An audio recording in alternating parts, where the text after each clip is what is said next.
नमस्कार माझ्या छोट्या बालमित्रांनो, कसे आहात तुम्ही? मजेत ना? तर आज आपण पाहणार आहोत बालभारती भाग 2 मधील इयत्ता 5वीतील परिसर भाग 1 हा विषय आज आपण अभ्यासणार आहोत. तर बघूया, आज आपण आपल्या पाठाकडे वळायच्या आधी आपण प्रथम पाहूया की आपला भारत, की याबद्दल आपण ज्या मागच्या पाठामध्ये जे पाहिलं होतं की त्यामध्ये कशा प्रकारचे तुम्ही भारताचं जे तुम्ही दर्शन बघितलं, की त्याचा तुम्ही अभ्यास केला किंवा नकाशाद्वारे त्याचं सगळं चित्रीकरण पाहिलं, तुम्ही पिक्चरद्वारे चित्रामार्फत त्या गोष्टी जेवढं पाहिलं की आपल्या भारत देशातील जाती धर्मातील विविध प्रकारची लोक पाहिले, त्याची संस्कृती पाहिली, त्यांचे जे काही वेशभूषा आहे, त्यांची जी खाण्याची पद्धती आहे किंवा जे त्यांचे वेगवेगळे जे वनस्पती आहे, प्राणी आहेत किंवा त्यांचे जे काही अन्नपदार्थ आहेत आणि या कोणतं उत्पादन कुठे होतं, कशा प्रकारे होतं आणि ते कोणत्या मार्फत केलं जातं हे देखील पाहिलं.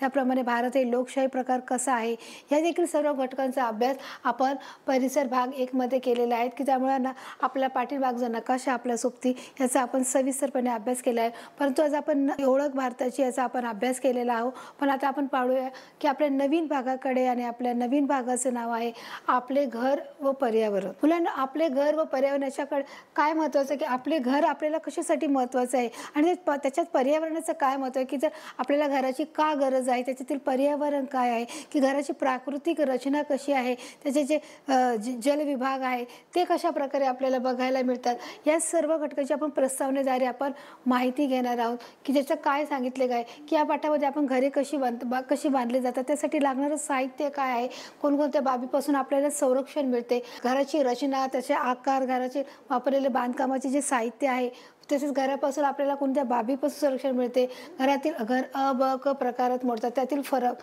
काय आहे, घराचा उपयोग घराच्या रचनेसाठी मध्ये प्रदेशानुसार बदल होत असतो, बेघरांची कारणे म्हणजे बेघर का होतात, पर्यावरण काय, प्रदूषणाचे कार्य काय, पर्यावरणापूर्वक घराची वैशिष्ट्ये काय, या सगळं घटकांचा जो अभ्यास आहे, जलपर्यटन आहे, याचा अभ्यास आपण या घटकांचा अभ्यास आपण या पाठामध्ये करणार आहोत. तर चला आपण लगेचच वळूया स्पष्टीकरणाकडे, की याच्यातील महत्त्वाचे मुद्दे काय आहेत. की बघा मुलांना, तुम्हाला हे काय दिसत आहे, की तुम्हाला हे घर दिसत आहे जे सिमेंट आणि रेतीने बनलेलं जे मजबूत घर आहे. सगळ्यात प्रथम मुलांना तुम्ही समजून घ्या की घर म्हणजे काय, की घराची आवश्यकता का असते, की घराची आवश्यकता आपल्याला ऊन, वारा, पाऊस या सर्वापासून आपल्याला संरक्षण देते, तसेच आपल्याला चोरापासून संरक्षण देते, ज्या आपल्या शत्रूपासून आपल्याला संरक्षण देते, की त्यासाठी आपल्याला निवाऱ्याचीही अत्यंत गरज असते. आणि मग ते घर आहे, मग त्यासाठी आपल्याला घराची आवश्यकता आहे. पण या घराचे देखील विविध प्रकार पडतात. ते घर आपल्याला कोणत्या गोष्टीपासून तयार होते किंवा मिळते हे देखील आपल्याला समजणं तितकंच गरजेचं आहे. बघा इथे काय सांगितले, घराचे निरीक्षण करण्यासाठी त्याची रचना, आकार, वापरलेले बांधकामाचे साहित्य इत्यादी बाबी विचारली गरज आहे. की जर घर बांधायचं आहे तर त्याची रचना काय आहे, त्याचा आकार काय आहे, ते कशापासून बांधले आहे, कोणत्या प्रकारचे त्याच्यामध्ये काय विशिष्ट प्रकार त्याच्यामध्ये टाकले आहेत, की ते कोणत्या पद्धतीने ते बनवले आहेत, या सगळ्यांचा विचार केला जातो. की घर म्हटलं की घर हे अनेक गोष्टीपासून ते बनवले जातं, त्याच्यात अनेक गोष्टी मिळवल्या जातात आणि त्यापासून तिथे कौलारू असेल, विटारू असेल, ह्या सर्व गोष्टीचा त्याच्यात आपण वापर करतो. घराचे निरीक्षण करण्यासाठी त्याची रचना, म्हणजे त्याची रचना, ते घर आहे त्या घराची रचना कशी असली पाहिजे. की माझ्या डोक्यामध्ये एक कल्पना आहे की बाबा मला अशा प्रकारचे घर बनवायचं आहे की जे एकदम उठावदार असेल, उबदार असेल, जिथे हवा भरपूर असेल आणि प्रकाश भरपूर घरामध्ये येईल, जिथे दिवसाचं प्रकाशाची गरजच नाही, पण जो रात्री जर अंधार जरी पडत असला तरी लवकर लाईट लावायची गरज नाही, की जिथे हवा खेळती असेल आणि ज्याप्रमाणे सूर्यप्रकाश देखील घरामध्ये येईल, अशा प्रकारची रचनाचा विचार करून ते घर बांधलं जातं. त्याचा आकार कसा असला पाहिजे, हर एकाचा एक वेगळा आकार असतो. हर एक जे घर बांधतात त्याच्या रचनेचा जो आकार असतो तो वेगळा असतो, की मला ट्रायंगलमध्ये पाहिजे, मला चौकोनमध्ये पाहिजे, मला आयातमध्ये पाहिजे, कशा प्रकारे पाहिजे हे देखील ठरलेलं असतं. वापरलेल्या बांधकामाचे जे साहित्य असतं, जे साहित्य म्हणजे की त्या घरासाठी लागणारे जे साहित्य आहे ते कशा प्रकारचं आहे हे देखील मला इथे आपण पाहणं तितकंच गरजेचं आहे. की त्या घराला काय काय लागलं आहे, जास्त बांबूचा वापर केला आहे, विटांचा वापर केला आहे, मातीचा वापर केला आहे, किंवा अजून अन्य कोणत्या गोष्टीचा तिथे वापर केलेला आहे, की त्या टिकाऊ वस्तूचं देखील घर बांधले जाऊ शकतात. की अशा किंवा शेतातले जे अवजारे आहेत, जे शेतामध्ये जे काम करतात, जे पेंड्या आहेत, ते देखील कौलासारखे ते तिथे वरती छपाला बांधलेले असतात. आणि त्या अशा प्रकारे की जे घराला लागलेलं साहित्य आहे याचा देखील बाबींचा विचार याच्यामध्ये करण्याचा, की घराचा प्रकार काय, की बघा इथे जसं घरासाठी लागणारं साहित्य काय, की इथे तुम्हाला जर घर बांधायचं असेल तर घरासाठी किंवा एखादी बिल्डिंग बांधायची, एखादी इमारत बांधायची मुलांना, तर आपल्याला काय करणं गरजेचं आहे की आपल्याला जे रितसररित्या जे आपल्याला जे त्याचे जे कपडे असतात ते वेगळे असतात. त्याची टोपी एक असते, ही जी तुम्हाला दिसते टोपी आहे.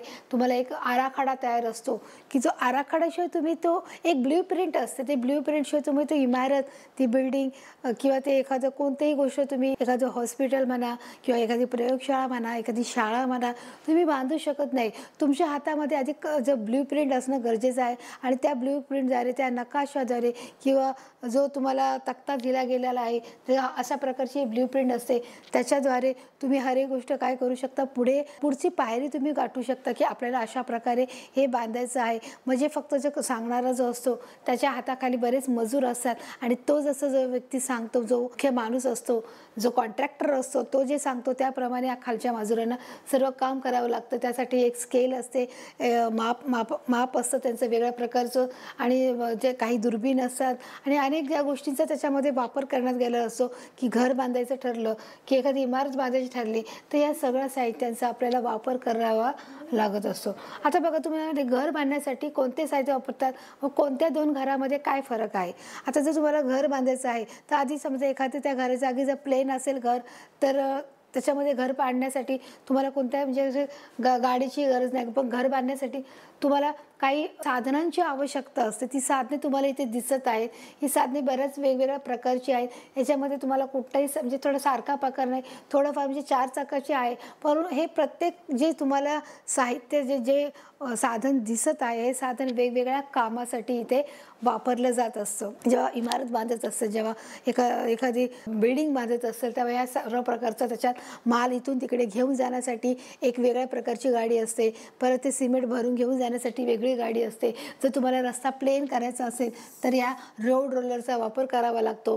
तर जसं इथे काय आहे, इथे तुम्हाला जमलेला जो काही तुमचा केर कचरा आहे, जे काही वेस्टेज सगळं विटा रेती आहे, ते उचलून घेऊन जाण्याचं काम हे जे आहे ते ही गाडी करत असते. ओपनर गाडी, याला काय बोलतात, ओपनर गाडी. तसंच ही देखील गाडी देखील सेम आहे. त्या गाडीचं काय करतात, कचरा काढण्याचं, घेण्या आणण्याचं काम करत असतात. आता बघा, ही जी तुम्हाला गाडी दिसते ते सिमेंट बनवण्याचं काम करतात की या गाडीमध्ये सिमेंट तयार करून ते बाहेर इथे पडलं जातं आणि या सिमेंटला एक पाईप लावून तो ज्या ठिकाणी आहे, ज्या ठिकाणी काम चालू आहे त्या ठिकाणी तो मोठा पाईप काय केला जातो, जॉईंट केला जातो. त्याचप्रमाणे जे की ही जी तुम्हाला ही गाडी दिसते, या गाडीचा काय उपयोग आहे की या गाडीमध्ये जे मोठे अवजार सामान आहे, की ज्या मोठ्या गोष्टी आहेत की ज्या आपल्याला घरासाठी आवश्यक लागणार आहेत, त्या गोष्टींचे सामान काय करतात, ह्या इथे या पाठीमागे असे टाकून देतात आणि घेऊन जातात. म्हणजे एखादं विशेष उपकरण लावायचं आहे त्याच्यासाठी इथे काय करतात, या गाड्यांचा वापर केला जातो.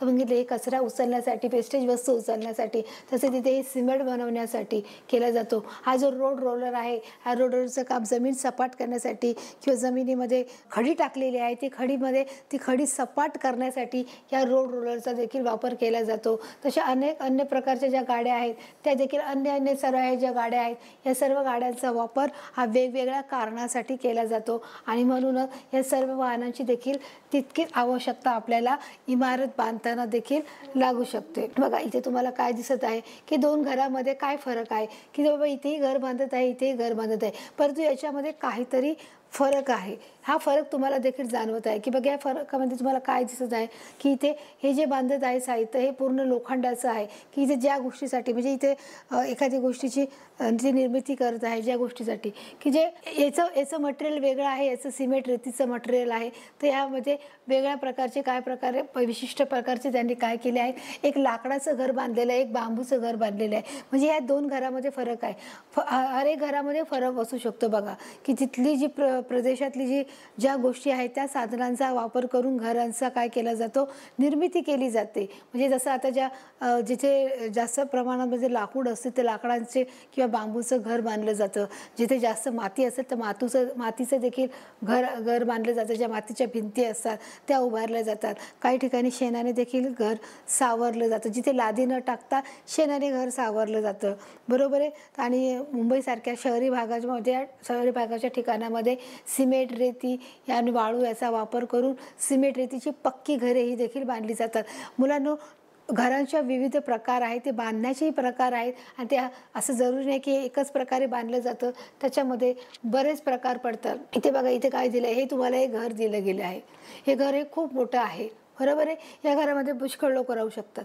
पण मग आपल्याला प्रश्न पहिला काय होता, की घरचे उपयोग काय? घर कशासाठी असतं? घरापासून आपल्याला काय मिळतं? संरक्षण मिळतं, की घर आपल्याला सुरक्षितता देते. घर आपल्याला एक आधार देते, की घरामध्ये असं म्हणजे आपण जर घरात राहिलो तर आपल्याला संरक्षण मिळतं. संरक्षण मिळतं म्हणजे काय? नेमकं कोणापासून संरक्षण मिळतं? तर जे चोर आहेत. आपण घरामध्ये जर आपण सुरक्षित असलो आणि जर दरवाजा लॉक असेल तर आपल्याला घरातून चोरी होण्याची फार शक्यता कमी असते. चोरापासून आपला घात होत नाही किंवा जे दुष्ट लोकं आहेत, जे गुंड लोकं आहेत, जे दुष्ट प्रवृत्तीचे लोक या समाजामध्ये असतात, त्या लोकांपासून देखील आपलं काय होतं? संरक्षण होतं. आणि हे संरक्षण आपल्याला घरात राहिल्यामुळेच ते मिळतं. तसेच मी तुम्हाला सांगितलं, मुलांना ऊन, वारा, पाऊस या सगळ्यापासून घरात शांतता, थंड हवा आणि एक आरामदायक जीवन आपल्याला घरामध्ये देखील हे मिळत असतं. मग त्याच्यामुळे तुम्हाला बघायचं सांगितलं, की घरापासून आपल्याला हर एक प्रकारची सुरक्षितता ही मिळत असते. आता इथे तुम्हाला दिलं, की बघा ब, क या घरामध्ये काय फरक आहे, की इथे हे पण घर आहे, हे पण दुसरं घर, हे पण पहिलं घर आहे, हे दुसरं घर आहे आणि हे तिसरं घर आहे. याच्यामध्ये काय फरक आहे? म्हणजे फरक काय म्हणजे त्यांना हेच सांगायचं आहे, की या घराचा प्रकार काय आहे, या घर कोणत्या गोष्टीपासून बनले गेले आहे, या घरामध्ये मातीपासून आहे, ते सिमेंट रेतीपासून आहे का ते लाकडापासून आहे, की तुम्हाला याच्यातले फरक सांगितला गेला आहे, की हे जे तुम्हाला सिमेंट दिसत आहे, हे तुम्हाला हे दिसत आहे सिमेंट आणि रेतीपासून बनलं गेलेलं घर आहे. ह्याला काय बोलणार? याच्यात फरक आहे. तर हे पूर्ण लाकडाचं बनलं गेलं, की याच्यात लाकडाचा वापर केला गेलेला आहे. तर याच्यामध्ये काय केलं आहे? दगड आणि जो वाळू असते, माती असते, त्याच्यापासून हे बनवलं गेलं आहे. आणि हे घरं कशी आहेत? घराचं जे छप्पर आहे ते कौलारू बनवलं गेलेलं आहे. म्हणजे कौलाचा वापर केला आहे. कौलाचं जर घर असेल, कौलारू जर घर असेल मुलांनो, तर घरामध्ये काय राहतं? थंडावा राहतो. सिमेंटचे जे पत्रे असतात ते जर तुम्ही घरामध्ये टाकले तर त्याने काय होतं मुलांनो, की उन्हाळ्यामध्ये आपल्याला गरमीचा त्रास होतो, की ते ऊन काय केलं जातं? घरापर्यंत पोहोचलं जातं. परंतु जर आपण कौलं वापरले तर कौलं कशी असतात? थंड असतात. कौलं कशापासून बनतात? मातीपासून बनतात. माती ही थंड असते आणि त्याच्यामुळे गावचे अधिकचे लोक काय करतात? कौलाच्या घराचा वापर करतात किंवा आपल्या छप्परला कौल हे टाकतात, जेणेकरून घरामध्ये थंडावा निर्माण होईल या दृष्टिकोनातून ते काय करत असतात? प्रयत्न करत असतात मुलांना. म्हणून अशा प्रकारे या तिन्ही भागामध्ये देखील काय सांगितलं, की तिन्ही चित्रामध्ये जे वेगवेगळेपणा तुम्हाला दिसत आहे ते काय आहे, की या तिन्ही घरामध्ये फरक आहे, की या घरामधली जी काही विशिष्ट रचना आहे, घराला लागणारे जे साहित्य आहे ते देखील काय आहे? त्या साहित्यामध्ये देखील मुलांना फरक आहे. आता आपण बघा पाहणार आहोत, की तुम्हाला एक शहराचं चित्र दिलेलं आहे, की बघा की तुम्हाला इथे कुठं गाव दिसतंय का? छोटी छोटी घरं दिसत आहेत का? शेती दिसते का? तर नाही मुलांना. इथे तुम्हाला काय दिसतंय, की वरीलपैकी कोणती घरे प्रामुख्याने शहरी भागात आढळतात? कोणती घरे प्रामुख्याने आढळतात? की जी उंच टॉवरची आहे, जी बिल्डिंगमधली आहे, जी इमारतीमधली जी घरं असतात मुलांनो, ती काय असतात? की ती उंच भागामध्ये असतात आणि त्याच्यामुळे मग ती काय करतात? शहरी भागामध्ये ती येतात. बरोबर. प्रामुख्याने जे इमारत असते, जी बिल्डिंग असते, की जी बंगले असतात, बरोबर आहे, जे 2 मजली असतात, 3 मजली, 4 मजली किंवा आता तर खूप 20-25 माळ्याचं टॉवर असतं आणि अशी जी घरं असतात ती प्रामुख्याने आपल्याला शहरी भागातच आपल्याला बघायला आढळतात. गावामधील आपल्याला छोट्या घराचं प्रमाण हे जास्त प्रमाणामध्ये बघायला मिळतं. तेथील हवामान व इत्यादीचा विचार करावा लागतो, की तुमचा ग्रामीण भाग असो व शहरी भाग असो, तेथील हर एकाचा आपल्याला विचार करायला लागतो, की तेथीलच्या हवामानाचा आपल्याला विचार करावा लागतो, की तेथील हवामान कसं आहे. तुम्ही जर गावाला गेलात तर मुलांनो, की बघा की तिथे तुम्हाला जेव्हा तुम्ही उन्हाळ्यामध्ये जाता तर तिथे कडक उन्हाळा असतो. तुम्ही घराच्या बाहेर पडलात तर ते तुम्हाला लगेच उन्हाच्या झळा देखील लागायला सुरुवात होते, की बरोबर आहे. तिथे तुम्ही टोपीशिवाय आणि चप्पलशिवाय तुम्ही चालूच शकत नाही. परंतु आपण मुंबईच्या ठिकाणी जर आला तर मुंबईमध्ये देखील तुम्ही म्हणजे इतकं कडक ऊन नसतं का? म्हणजे ऊन तर असतं सगळीकडे, की उन्हाळा सगळीकडेच असतो, पण फरक एवढाच असतो, की जे गावचे ज्या घरामध्ये असतात तिथे छोटी छोटी घरं असतात. प्रत्येक ठिकाणी तुम्ही जिथे जाल तिथे तुम्हाला छोटी छोटी घरं आढळायला मिळतात. तिथे सहसा इमारती जास्त बांधल्या जात नाही, की त्यांना खाली म्हणजे जमिनीशी स्पर्श करून त्याला राहायला आवडत असतं. तिथील सगळ्या लोकांना, गावच्या सगळ्या लोकांना जमिनीशी जोडून राहायला आवडतं आणि त्याच्यामुळे तिथे जी छोटी छोटी घरं असतात ती मातीची असतात ती शेणाने सारवलेली असतात आणि त्याच्यामुळे ती छोट्या छोट्या घरामुळे जे सूर्यप्रकाश असतो तो काय असतो तो डायरेक्ट त्यांच्या घरावर येतो आणि घरामध्ये आल्यामुळे त्यांना तो डायरेक्ट सनलाईट लागत असतो. परंतु ग्रामीण शहरी भागामध्ये काय झालेलं आहे मुलांना की इथे उंच उंच इमारती झालेल्या आहेत. त्या उंच इमारतीमुळे जरी जे झाडं पण लावलेले आहेत, जे काही बऱ्याच ठिकाणी रस्त्यामध्ये वाहतुकीच्या ठिकाणी जे उंच इमारतीमुळे काय मिळाले आहे आपल्याला सावली मिळाली आहे. मग तुम्ही जरी चालत रस्त्याच्या कडेने जरी चालत गेला तरी खूप मोठ्या मोठ्या इमारती असतात, त्या इमारतीच्या सावलीद्वारे तुम्ही सहजपणे कधीतरी चालू शकता. त्याच्यामुळे गावच्या ठिकाणचं हवामान आणि मुंबईच्या ठिकाणचं हवामान याच्यामध्ये थोडाफार फरक असतो. गावी खूप जास्त ऊन असतं आणि मुंबईला देखील ऊन असतं, पण त्या मानाने थोडं कमी ऊन असतं. म्हणून या सर्व हवामानाचा देखील आपल्याला मुलांना विचार करावा लागतो. आता बघा इथे काय सांगितले, घराचा उपयोग निवाऱ्यासाठी, विश्रांतीसाठी, थंडी, ऊन, वारा, पाऊस या सर्व गोष्टीसाठी करावा लागतो. मी मगाशी सांगितलं की घराचा उपयोग काय आहे. तर बरोबर आहे, तुम्ही देखील घरामध्ये राहता की नाही, मग त्या घरामध्ये बरं तुम्ही राहत असताना तुम्ही कधीतरी विचार केला की अरे आपण घरामध्येच का राहतो, बरं काय उपयोग आहे आपल्या घरामध्ये, आपण बाहेर का राहत नाही. तर त्याचेही काही फायदे आहेत हे आज तुम्हाला कळलं असेल की अरे घरात राहिल्यामुळे आपल्याला घराचं संरक्षण मिळते, उपयोग आपल्याला निवाऱ्यासाठी होतो. म्हणजे आपल्याला कुठेतरी आसरा आहे, आपल्याला कुठेतरी सहारा आहे की आपण ज्या घरामध्ये 4 भिंतीच्या आत राहतो, आपल्या डोक्यावर छप्पर आहे, आपल्याला विश्रांती मिळते. जर आपण घरामध्ये समजा आपल्याला खूप काम केलं तर आपण जरी थकलो, आपण दमलो तर आपण काय घेतो, घरात विश्रांती घेतो. म्हणजे आपण थोड्या वेळ काय करतो, आराम घेतो. थंडीपासून, ऊनपासून, पावसापासून, वाऱ्यापासून आपल्याला काय मिळत असतं, सतत संरक्षण मिळत असतं. की घर असं म्हणतं का की नाही मी फक्त थंडीमध्येच तुला संरक्षण देणार आहे, मी फक्त पावसामध्ये संरक्षण देणार आहे, की नाही. घर आहे तर घरातील हर एक व्यक्तीला, कुटुंबातील हर एक व्यक्तीला ते ऊन, वारा, पाऊस, विश्रांतीपासून आणि निवारा हे काय करत असतं, घर हे देत असतं. घर हे अनेक गोष्टी माणसाला देत असतं आणि घरामुळे आपलं बहुतेक वेळेस म्हणजे संरक्षणही होत असतं. चोरापासून होऊ शकतं. जे गुन्हेगार असतात त्या गुन्हेगारी वृत्तीची जे माणसं असतात त्यांच्यापासून देखील आपलं संरक्षण हे होत असतं. ते आपण कसं करू शकतो, तुम्हाला चित्रांच्या मार्फतून सांगितले की जर तुम्ही काम करून थकला असाल, तुम्ही अभ्यास करून थकलाय, तुम्ही पण थकता की नाही कधीतरी अभ्यास करून, आणि थकल्यावर तुम्हालाही काय वाटतं की नाही आता मी थकलो, आता मला थोडा वेळ काय करायचं, विश्रांती घ्यायची, मी आता आराम करणार आहे आणि मी नंतर खेळायला जाईल. मग कधीतरी तुमचं शरीर जेव्हा एखाद्या वेळेस अभ्यास करून थकतं, जेव्हा तुम्ही क्लासवरून घरी येता तेव्हा तुम्ही कधी थकता, कधी शाळेतून आल्यावर थकता, मग त्यावेळेस तुम्हाला काय करता, झोपेची नितांत गरज असते. आणि जेव्हा तुम्ही झोपतात तेव्हा काय करतात, तुम्ही आराम करत असतात. तसं तुम्हाला काय करायचं, विश्रांतीसाठी थंडीपासून, पावसापासून, ऊन, वारा, जेव्हा पाऊस पडत आहे, मला बघा तुम्ही इथे पाहू शकता की पाऊस जर आला आणि जर आपल्याला जर निवाराच नसेल, जर आपल्याला घरच नसेल, तर आपण कशा प्रकारे प्रभू आपण सर्वाइव्ह करणार, कशा प्रकारे आपण राहू शकतो. आपण बाहेर पावसामध्ये भिजू शकतो का, पावसामध्ये आपण उभं राहू शकतो का. अशा प्रकारे आपल्याला वेगवेगळे आजार देखील होऊ शकतात ना. तर त्याच्यामुळे थंडी असेल, ऊन असेल, वारा असेल, पाऊस असेल, ह्या सर्व गोष्टीपासून आपल्याला काय मिळतं, संरक्षण हे नेहमी मिळत असतं. म्हणून आपल्याला घर असणं फार गरजेचं आहे. बघा समाजकंटकापासून देखील सुरक्षित राहण्यासाठी जे समाजकंटक इथे काय दिले, समाजकंटक म्हणजे काय, जे चोरी करण्याच्या दृष्टिकोनातून आपल्या घरामध्ये हल्ला करण्यासाठी येत असतात, जे चोरी करण्यासाठी किंवा आपल्या मनुष्याचा घात करण्यासाठी, खून करण्यासाठी, त्याला काय बोलणार, समाजकंटक. म्हणजे त्याला की जे वाईट प्रवृत्तीचे लोक आहेत, जे गुन्हेगारी प्रवृत्तीचे लोक आहेत, ते काय करतात की ते मनुष्याला नेहमी त्रास द्यायचं काम करत असतात. की फक्त पैसे आपण स्वतः मेहनत न करता की लोकांकडून फुकट कसं घेता येईल, मग त्याच्यासाठी मी व्यक्तीला कोणत्याही त्या व्यक्तीला ते काय मारण्याचा प्रयत्न करत असतात. वेळ प्रसंगी पडलं तर खून देखील करायचा प्रयत्न करतात आणि त्याच्यामुळे त्यांच्या जवळची जे सर्व गोष्टी आहेत त्या ते हस्तगत करतात. त्यालाच काय बोलतात, समाजकंटक बोलतात. की घरात कोणी नसताना ते काय करतात, ते घराचं टाळं फोडतात आणि घरातील जे काही मूल्यवान वस्तू आहेत त्या काय करतात, ते आपल्या बॅगेत भरून ते पसार होतात. म्हणजे याला काय बोलतात, समाजकंटक बोलतात. म्हणून आपल्याला घरामध्ये काय करतात की जर आपलं घर असेल तर घरामध्ये काय करू शकतो, आपण सुरक्षित राहू शकतो. आणि घरामध्ये आपण म्हणजे बाहेर जर असेल तर आपल्याला समाजकंटकापासून त्रास होतो की ते आपल्याला त्रास देऊ शकतात. पण जर घर असेल तर घरातून आपल्याला त्रास होऊ शकत नाही, कारण का आपण त्या घराच्या आतमध्ये आहोत. म्हणजे समाजकंटक जे असतात, जे बाहेर जर व्यक्ती त्यांना दिसली तर ते देखील त्याच्यापासून देखील त्याला लुबाडण्याचा प्रयत्न करत असतात, त्याच्यापासून त्याला त्याला मारायचा प्रयत्न करतात आणि वेळप्रसंगी खून देखील करतात. पण जर घर असेल तर घरात तसं होत नाही.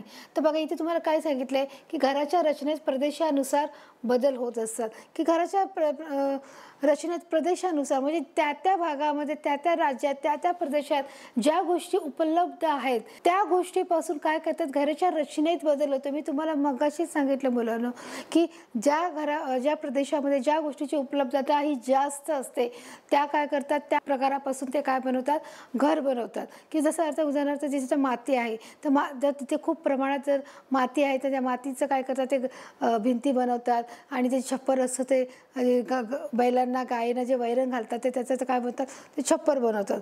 समजा तिथे खूप प्रमाणामध्ये समजा लाकूड आहे तर बाबा शेती आहे, पण मग आता त्यांना जर घर बांधायचं आहे तर ते लाकडाची देखील घरं बनवली जातात की त्याला लाकडाचं त्याला भिंती असतात आणि लाकडाचंच त्याला काय असतं, छप्पर देखील असतं. तसं बघा तुम्ही इथे पाहू शकता की बघा मुलांनो की इथे लाकडाचं काय केलेलं आहे, वापर केला आहे. तुम्ही म्हणाल लाकडाचं घर कसं असू शकतं, आमचे तर सिमेंट रेतीची घरं आहेत.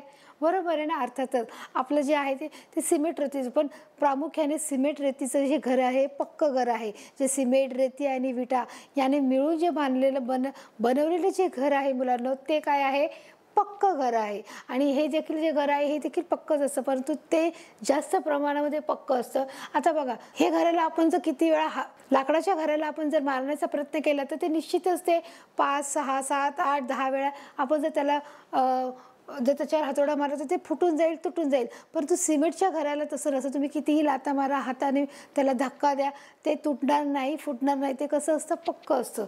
आता बघा इथे काय झालं, घराच्या रचनेत प्रदेशानुसार बदल करावे लागतात की हे घराची उंची काय करायला लागतो, बदल करावा लागतो. की जर तुम्ही बघा इथे तुम्हाला घर दिसत आहे, अरण्यात घर दिसत आहे की जिथे झाडं झुडपे आहेत, जिथे जंगली जनावरांचा, पाळीव प्राण्यांचा, पक्षांचा वावरा होत असतो. मग जर तुम्ही खाली घर बांधलं तर साहजिकच आहे, हे जर लाकडाचं घर तुम्ही खाली बांधलं, तुम्ही जमिनीवर बांधलं तर तिथे कोणी पण सहज येऊ शकतो. मग ते कोणतंही जंगली जनावर येऊ शकतं, तिथे अस्वल येऊ शकतो, तिथे साप येऊ शकतो, तिथे सिंह किंवा वाघ येऊ शकतो. बरोबर आहे. आणि तिथे आपल्या जीवाला काय असू शकतो, धोका असू शकतो. मग अशा वेळेस आपल्याला काय करणं गरजेचं आहे, जर आपल्याला जंगलामध्ये जर घर बांधायचं आहे आणि ते लाकडापासून जर बांधायचं आहे तर ते आपल्याला घराच्या रचनेत बदल करावा लागेल. आपल्याला ते घर कसं बांधावं लागेल, आपल्याला जमिनीवर न बांधता ते जमिनीच्या काही अंतरावर काही अंतर घेऊन त्या वरच्या भागामध्ये त्याची अशा प्रकारे रचना करून ते बांबूच्या सहाय्याने उंचवलं जातं. आणि ते उंचावल्यामुळे मग तिथून पुढे ते घराची काय होते, बांधणी करायला सुरुवात होते. अशा प्रकारे आपल्याला काय केलं जातं, त्या घराच्या रचनेत प्रदेशानुसार ज्या भागचे जे प्रदेश आहेत त्यानुसार आपल्याला बदल करावे लागतात. आता बघा नकाशाशी मैत्री, जसं आपण शिकलो होतं नकाशा आपला सोबती, हा देखील आपला पाठ झाला होता मुलांनो. आता इथे बघा हर एक पाठ जे एकमेकांशी काय आहेत, संबंधित आहेत, निगडीत आहेत. हे सर्व पाठ एकमेकांशी जोडले गेलेले आहेत. याच्यातलं असं म्हणू शकत नाही की हा पाठ याच्याशी काही संबंध नाही, असं नाही होत मुलांनो. सगळे पाठ हे एकमेकांशी काय आहे, संबंधीमध्ये आहे. आणि त्याच्यामुळे आपल्याला जो आपण मागचा अभ्यास करतो तो अभ्यास आपल्याला पुढे हा आलेला असतो. की त्याच्यामुळे तो आपण जे भाग शिकतोय तो भाग नेहमी काळजीपूर्वक बघणं देखील तितकंच गरजेचं आहे. मग जेव्हा आपण नवीन भाग शिकतो तेव्हा आपल्याला कळतं की अरे हा आपला अभ्यास झालेला आहे. पण कधी कळतं मुलांनो, जेव्हा आपण लक्ष देतो. आता बघा इथे तुम्हाला काय सांगितले गेले की आकृतीत भारताचा नकाशा व त्या त्या भागात पूर्वीपासून वापरत आलेले घराचे प्रकार दाखवले आहेत. की तुम्हाला बघा हा भारत देश दाखवला आहे, हा काय आहे, आपला भारत देश आहे. आता इथे तुम्हाला सांगितलं इथे दिशा कशी ओळखायची, इथे पूर्व आहे, पश्चिम आहे, उत्तर आहे, दक्षिण आहे. बरोबर आहे. तर या भागामध्ये उत्तरेपासून दक्षिणेपर्यंत आणि पूर्वेपासून पश्चिमेपर्यंत घराचे प्रकार तुम्हाला इथे दाखवले की कोणकोणत्या प्रकारची घरं पूर्वी बांधली जायची, कोणकोणत्या त्याच्यामध्ये मटेरियलपासून, कोणत्या पदार्थापासून, कोणते पदार्थ वापरून ते घरं बनवली जाते. तुम्हाला इथे बघा थोडक्यात बघा तुम्हाला दिसत असेल की इथे बघा प्रदेशानुसार त्या घराची आखणी केलेली आहे, त्याची मांडणी आहे आणि ते साहित्य वापरून त्या घराचा काय केलेला आहे, उपयोग केलेला आहे. मग आता आपण बघूयात लगेचच की ते घराची बघा तुम्हाला इथे तुम्हाला कोणतंही घर एकसारखं दिसणार नाही. या घरामध्ये तुम्हाला विविधता दिसत आहे की इथे बघा आपला हा जम्मू काश्मीरचा भाग आहे, जिथे पंजाबचा भाग, तिथे उत्तराखंड, तिथे वेगळ्या प्रकारची तुम्हाला लाकडाची घरं दिसत आहेत. दिसतंय मुलांना. म्हणजे तुम्ही खाली जर याल हा जयपूर आहे, जयपूरमध्ये आपण पाहिलं होतं की हा राजस्थान आहे. बरोबर आहे. इथे राजस्थानमध्ये सगळं जे वाळवंटाचं ठिकाण आहे की राजस्थानमध्ये काय आहे, खूप प्रमाणात वाळू आहे आणि तिथे काय आहे, ते गरम प्रदेश आहे तो. तिथे काय आहे, तिथे सहारा नावाचं एक मोठं वाळवंट आहे. त्यामुळे तिथे हवा काय असते, सतत गरम असते, की तिथे ऊन भरपूर होतं. सूर्यप्रकाश हा भरपूर प्रमाणात येतो आणि सूर्यप्रकाश हा भरपूर, जर तुमचा हा सूर्य आहे, सूर्यप्रकाश भरपूर त्या प्रमाणामध्ये टाकला गेल्यामुळे तिथली वाळू काय होते मुलांना, खूप गरम होते. आणि ती वाळू गरम झाल्यामुळे तिथे सहज आपण पायाने चालू शकत नाही. म्हणून तिथे काय केलं जातं, उंटाचा वापर करून तिथे एका ठिकाणी दुसऱ्या ठिकाणी गेलं जातं. जेव्हा हवा येत असते ती वाळू देखील उडत असते व अशा वेळी तिथलं वातावरण कसं आहे मुलांना, गरम आहे. आणि ते गरम वातावरण असल्यामुळे तिथील बघा त्यांनी घरं कशी बांधली आहेत, ही मातीची घरं दिसत आहेत. इथे तुम्हाला काय दिसत आहेत, हे जे आहे इथे मातीचा वापर केला गेला आहे. इथे माती आणि याच्यामध्ये काय आहे, वाळू आहे. इथे काय दिसते, ही वाळू आहे. वाळू गरम आहे. वाळू कशी आहे, ती गरम आहे. वाळू गरम असल्यामुळे तिथील वातावरण हे गरम असलेलं आहे. आणि ते वातावरण जर आपल्याला अजून थंड पाहिजे असेल तर आपण कशाचा वापर केला पाहिजे, मातीचा वापर केला पाहिजे. ह्या मातीचा वापर केल्यामुळे जेव्हा आपण घरामध्ये येतो त्या घरामध्ये तेव्हा आपल्याला गारवा निर्माण होतो. म्हणजे त्या त्या प्रदेशानुसार तेथील हवामान लक्षात घेऊन मुलांनो तिथील रचना केलेली आहे त्या घराची, की त्या रचनेनुसार त्याचा काय केलं गेलेलं आहे, तिथे त्याची बांधणी केली गेली आहे त्या घराची. आणि त्यामुळे ते आपल्याला दिसून येतं. बघा आता बघा इथे तुम्ही खाली जर आला तर हा तुम्हाला गुजरात आहे. इथे देखील बघा की या घराची बांधणी कशी आहे, म्हणजे याचा आकार बघा आणि याचा आकार बघा, याचा देखील आकार बघा कसा आहे मुलांना, तो कसं दिसत आहे. इथे लाकडाच्या प्रमाणात आहे, इथे मातीचा आहे. इथे देखील तुम्हाला कसं दिसत आहे, शंकूचा जो आकार असतो तो शंकूच्या आकारामध्ये तुम्हाला केलेला आहे. आणि इथे देखील मातीचाच वापर केला गेलेला तुम्हाला दिसून येतो, की मातीच्या आकारामध्ये वरून तुम्हाला कसं टाकलं आहे, सप्पर टाकलेलं आहे. जे तिथे जे वैरण असते ती तिथे टाकण्यात आलेली, की घरामध्ये थंडावा निर्माण करण्यासाठी, गारवा निर्माण करण्यासाठी देखील तिथे त्या गोष्टीचा वापर केला जात आहे. आता बघा परत तुम्ही येणार की इथं मध्य प्रदेश. इथं मध्य प्रदेशमध्ये देखील लाकडाचा वापर केला गेला आहे. बरोबर, इथे लाकडाने हे काय बांधलेले, घरं बांधलेली गेली आहे. तसंच आपण हा आपला काय आहे, महाराष्ट्र आहे. महाराष्ट्रामध्ये देखील सरस महाराष्ट्रामध्ये कौलारू घरांचा देखील वापर करण्यात येत असतो. प्रत्येक ठिकाणी गावामध्ये, खेडेगावामध्ये तुम्हाला कौलाची घरं ही जास्त प्रामुख्याने बघायला आढळतील. बरोबर, तुम्ही कधीतरी जाऊन बघा की महाराष्ट्रातील घरे. त्याप्रमाणे जे ओडिसा आहे, तसंच हे काय आहे की याची घराची रचना बघा, की घरामध्ये जितके लोक आहे, जितकी लोकसंख्या आहे तितकं जास्त मोठ्या प्रमाणामध्ये ते घर बांधलं गेलेलं आहे, की बाबा घरामध्ये जी लोकांची संख्या आणि ते घर कशा प्रकारे असलं पाहिजे ते देखील ठरवलं जातं. हे बघा, हे आंध्र प्रदेश आहे.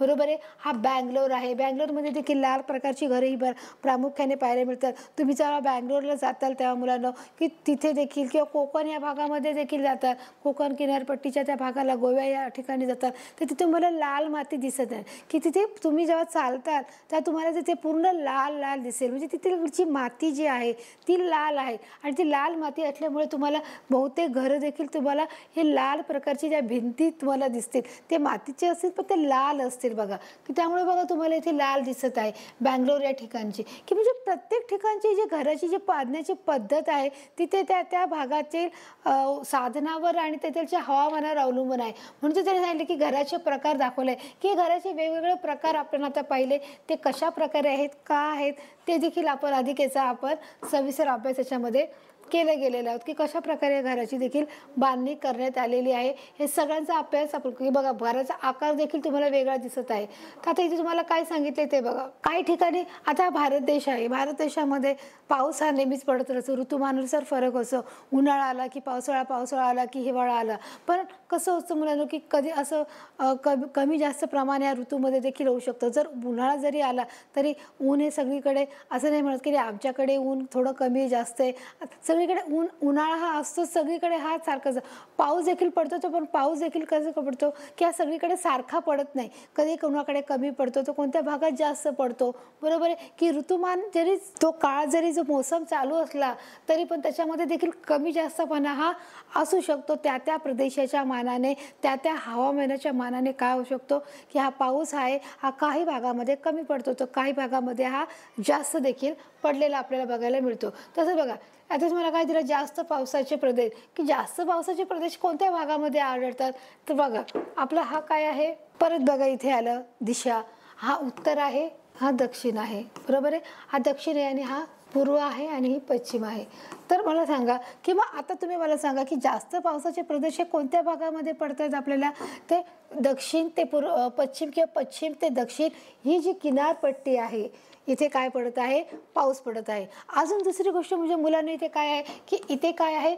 समुद्र आहे. इथे अटलांटिक समुद्र आहे, इथे हिंदी महासागर आहे आणि इथे पॅसिफिक महासागर, म्हणजे हे ते 3 समुद्र आहेत. हे 3 समुद्राच्या ठिकाणी काय हा जी किनारपट्टी आहे, याला काय बोलणार आपण? किनारपट्टी. या किनारपट्टीवर काय पडेल, की जास्त पावसाची पडत आहे. तसंच बघा पूर्वेच्या ठिकाणी देखील बघा, की पूर्वेला देखील इथे देखील पूर्ण हा काय आहे? समुद्र आहे.